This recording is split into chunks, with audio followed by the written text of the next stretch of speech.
Brasil, stiamo arrivando! Os camponeses italianos deram vida à Itália, construíram a identidade de um povo, origem preservada no país em museus como o etnográfico San Michele, na província de Trento. Este museu hospedou o convento agostiniano por muitos séculos. O primeiro registro histórico deste edifício remonta ao ano de 1145 e, por isso, há realmente muita história por detrás. Desde 1968, o lugar remonta às tradições e os costumes do povo trentino. Este museu conserva os objetos de trabalho, da cultura, da vida cotidiana, das populações do território trentino, especialmente os objetos de trabalho, os objetos da casa, tudo aquilo que serviu durante séculos à vida da população do Trentino. Os camponeses tinham nesse sistema de subsistência construído nos vales trentinos uma vida simples, também comum em outras regiões da Itália, mas cercada de valores. A cultura camponesa da época era baseada em 3 principais pilares.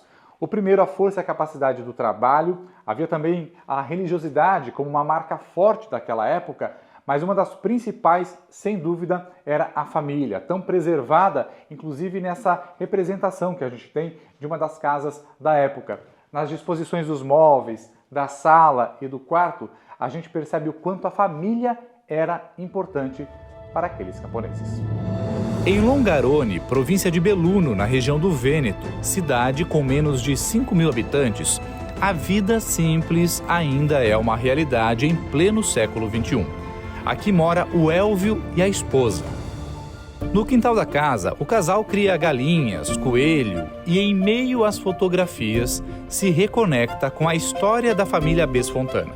Elvio é um policial municipal aposentado. Ouviu a avó contar como os antepassados deixaram a região rumo ao Brasil. Saíram e da rua os saudaram, como se fossem em um funeral. Os sinos tocaram a marcha fúnebre para essas pessoas que pegariam uma carroça para ir a Gênova e depois para o Brasil.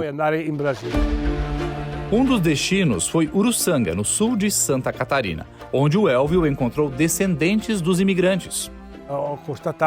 Percebi que existem muitos Besfontana. Um deles é o meu primo, que tem uma empresa que constrói arranha-céus em Criciúma e que me ajudou a fazer essa viagem e a conhecer a história da minha família. Em Criciúma, os descendentes dos imigrantes da família Besfontana ergueram uma das maiores construtoras de Santa Catarina.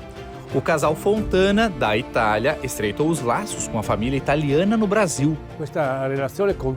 Essa relação permanente nasceu em 1989, quando saíram à procura das suas origens e encontramos. Encontrei o meu parente, o meu pai e outros primos Besfontana.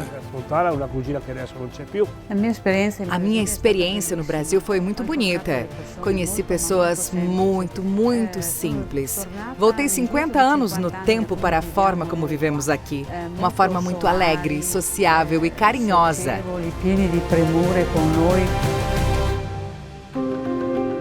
Em Santa Catarina, a história viva da imigração italiana é preservada na memória da dona Valentina Rosso Martinelli.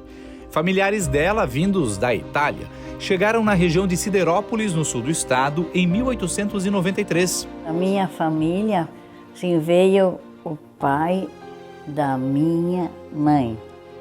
Veio da Itália. Antepassados de José Martinelli, marido da Valentina, também migraram da Itália para Santa Catarina. Chegaram aqui, era só mato.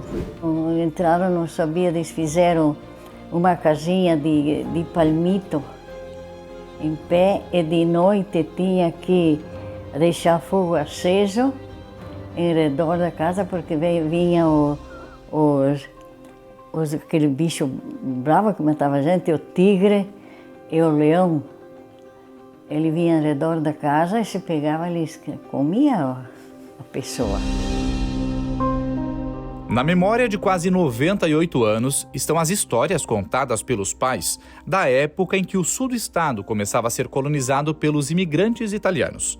Registros preservados também em documentos do Museu ao Ar Livre Princesa Isabel, em Orleans. o sul do estado, então eles vieram para ocupar um território, né, um chamado vazio demográfico. Isso para suprir a demanda deixada pelas Seis Marias, que eram lotes dados em nome do rei de Portugal para cultivar terras virgens, que se não fossem desenvolvidas, precisavam ser devolvidas ao governo imperial brasileiro. O Império então contratou acionistas para trazer imigrantes à Europa para ocupar essas regiões sem povoamento. Tinha até propaganda na Itália para atrair imigrantes para Santa Catarina. Um dos acionistas, eu acho que maior nome que a gente vê na nossa região é o Caetano Pinto Júnior, né? Que tinha o escritório da França, e ele trouxe os primeiros imigrantes italianos para povoar essa região. Mas esta é outra parte da história que está num documento original, o Contrato Caetano Pinto, que nós tivemos acesso no Rio de Janeiro. Este capítulo dos 150 anos da imigração italiana no Brasil a gente conta na próxima reportagem.